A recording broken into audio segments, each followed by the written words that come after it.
This is Nick. This is Jack. It's Wednesday, August 10th, and today's pod is the best one yet. It's the best one yet. TBOI, but Yetis, you know how travel's been kind of awful recently? Like JetBlue ate your bag. Spirit Airlines, please, just give me back our child. Well, Nick's trip to Vermont got delayed yesterday. Jack, when I said I'll see you tomorrow, I meant tomorrow. Does that work for you? That still work for you? That works. That works for you. All right, what's our first story for the T-Boy? What we got? The bad news, Lyft is adding screens in the backseat of their cars to show you ads. The good news, now you can control the music in your ride without awkwardly asking the driver. For our second story, does it feel like your landlord is about to jack up your rent? Well, they are, because housing drama is spilling over into apartments. Our third and final story, the video game icon behind Grand Theft Auto just told us it misses you. Here's what it comes down to. 2 steps forward, 1 step back. But Yetis, before we hit that wonderful mix of stories. Fantastic mix. Keep the maple syrup in the fridge for me, please. We don't want to sound dramatic. No. But we're running out of time, man. Literally, we have less time right now. Less time. Pause the pod, check your clock, watch your watch. Time, actual time, the time, this time. It just disappeared. Yetis, this isn't Christopher Nolan's next movie. We're talking real life. Get this. The Earth officially just had the shortest day ever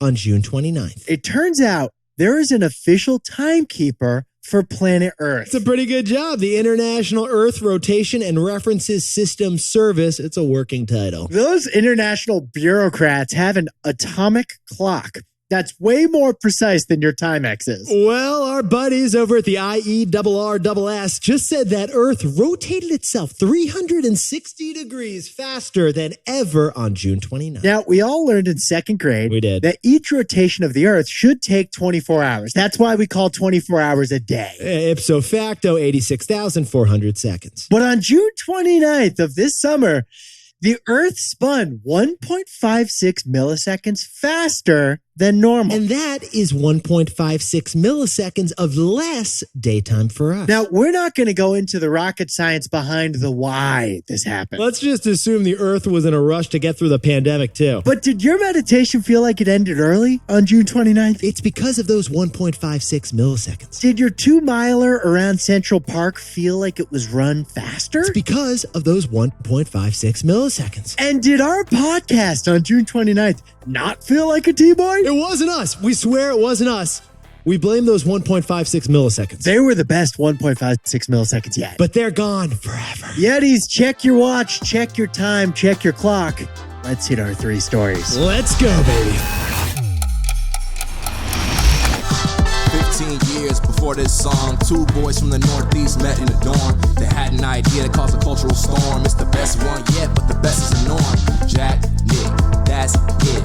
I don't even think they need to practice. 50%, that's a fat tip. T-Boy City on your at-list. If you know, cause we ready to go. We can't wait no more, so just start the show. Start the show. For our first story, Lyft needs to make more money, so they're selling some really creative ads.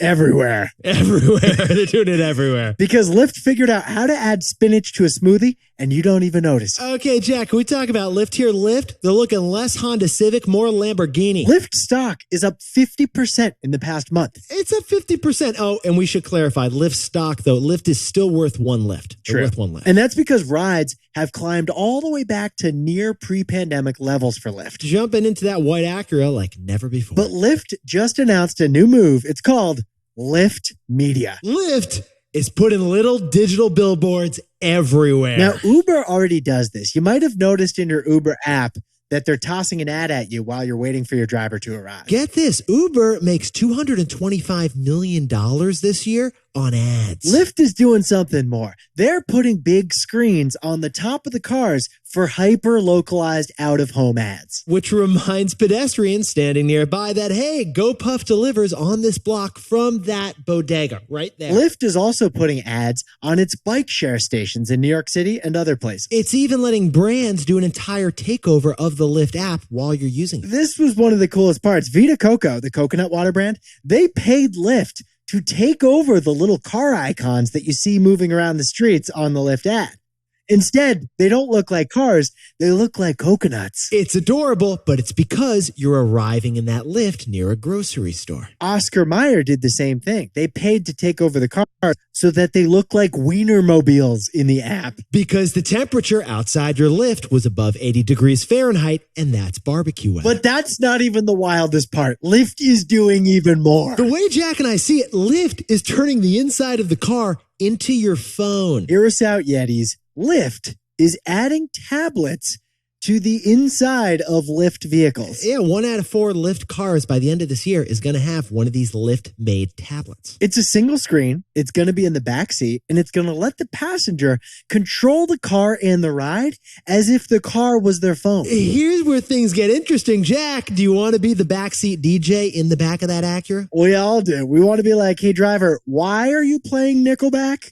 And can I change that? Instead, now you can use that screen to like turn on an Enya playlist and apply massage oils to your face. Now, iHeartRadio pays for the music, pays Lyft for the privilege to do this music and to get in front of you. It's a nice little ad. Or Jack, let's say you're like sitting in traffic and you're tired of reopening the Google Maps to see how close you are to point B. The map is right there on the tablet, so you don't need to pull out your phone. The ETA is 7 minutes. It's right there. Which is annoying, but like now you know. So you're engaged with the tablet in the backseat. Yes. Lyft knows where you are, so they can target you. Add that up, Jack. An advertiser would pay for that ad. Yeah, that's advertising power you can't buy. So Jack, what's the takeaway for You our actually buddy? can buy it. I guess they are buying it in this case. So Jack, what's the takeaway for our buddies over at Lyft? Lyft discovered that if you add spinach to a smoothie, you can't even tell there's spinach in there. Yetis, we know what you've been thinking the entire time Jack and I have been speaking. Doesn't this sound exactly like those TV screens in the back of New York City yellow cabs that are so annoying? The New York City taxi cab giant screen right in front of your face,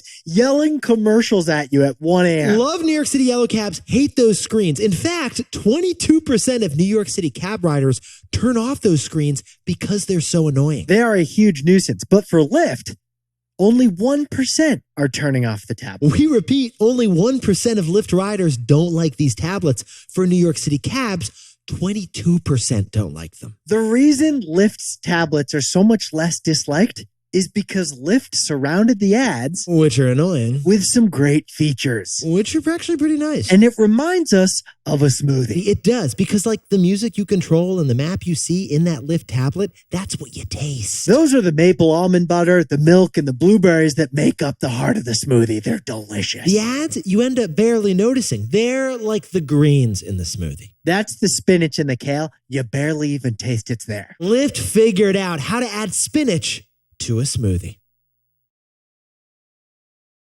For our second story, for over 2 years, the conversation has been dominated by house prices. Can we please just talk about renting for a second, Jack? Is that too much to ask for? Yes, because our housing problem has morphed into a renting problem. Okay, before we jump into this, Jack, I'm going to hit you with an address. 231 East 14th Street. Not Jack's and my last rented apartment, but our favorite rented apartment. Right above the beauty bar, It was. right above the L train. Oh, yeah. I could hear the L train announcements all night. Next stop, Bedford. All right, it was us, it was Dave, and our buddy Timmy, 4 guys, and like a really big living room. We were there from 2011 to 2014. We had the biggest couch in the city. We did. It got stolen during Halloween. 4-bedroom apartment, $6,500 a month, $1,650 per person per month. We called it the arena because everything happened there, but we hated the management company. The management company jacked up our rent $500 a year like clockwork. I thought the super was going to kill me. Anyway, the number one question every boomer on a golf course is talking about right now, it's not Jackson my rental.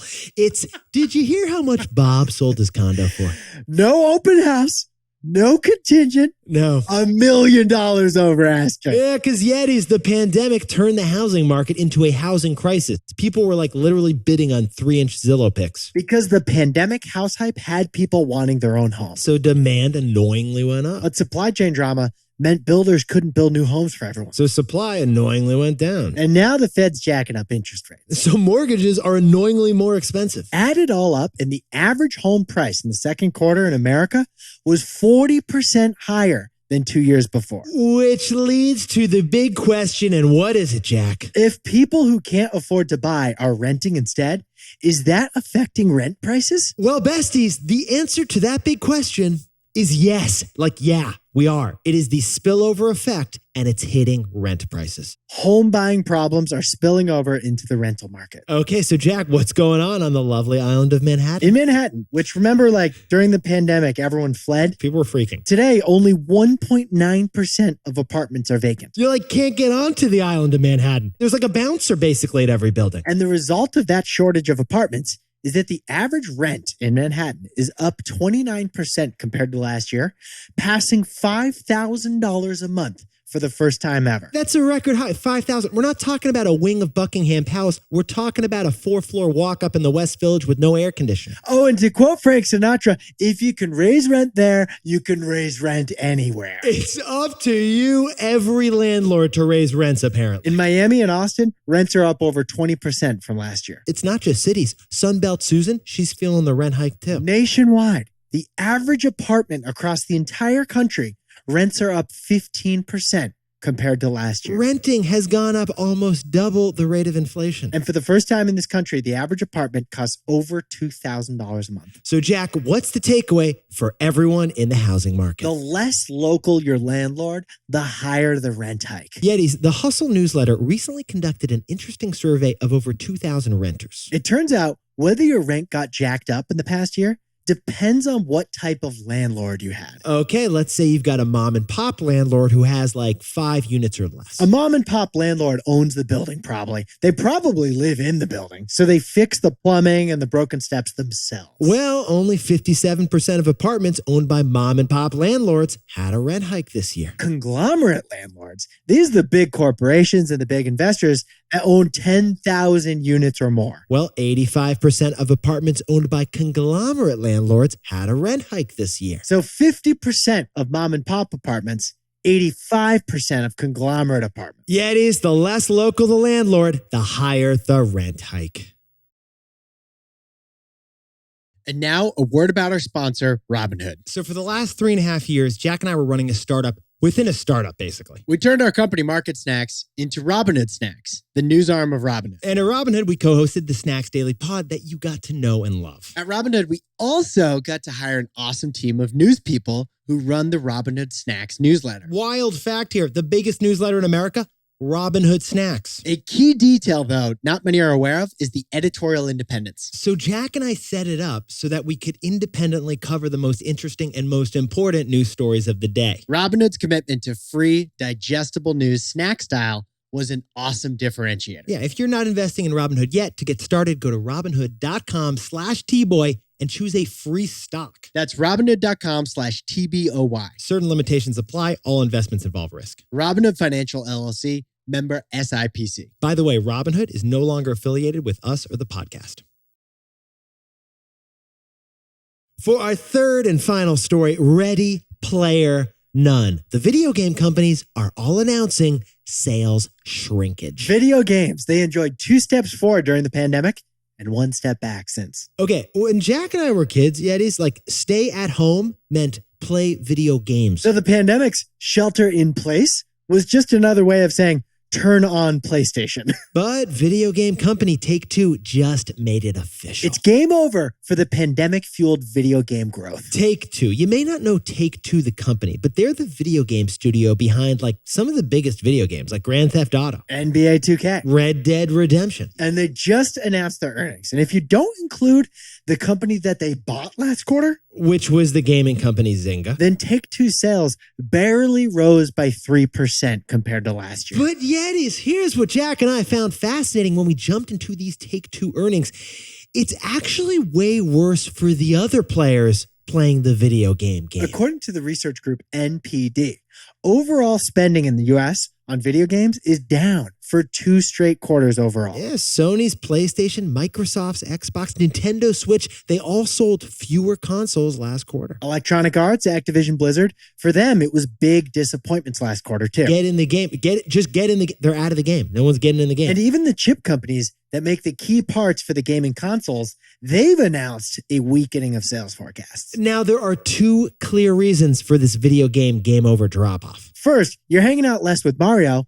You're hanging out more in real life with Mary instead. And number 2, inflation is punching people's wallets. You're spending less on those Pokemon cards. Take-Two CEO summarized this phenomenon perfectly. Honestly, he said it perfectly, Jack. The new normal is better than pre-pandemic, but it's also softer than we would have liked. And when Jack and I heard that quote, it really made us think of a takeaway. So, Jack, what's the takeaway for our buddies over in the video game industry? This is a story of 2 steps forward and 1 step back. Yeti's Take-Two's earnings report reflects the overall video game industry. And the video game industry actually reflects just about all the pandemic winning industries. Yeah, here's how Jack and I see it. The pandemic represented a huge surge. That was 2 steps forward. But the return to normal has been 1 step back. So the business of pandemic winners, it's bigger than pre-pandemic, but it's smaller than peak pandemic. And if you want to see this visually, just look at the Bitcoin price chart, honestly. It does. Pre-pandemic, a Bitcoin, that would cost you about $8,000. Peak pandemic, it would cost you about $64,000. And today, a Bitcoin will cost you $23,000. For all the pandemic winners, it's been 2 steps forward and 1 step back. 2 steps forward, 1 step back.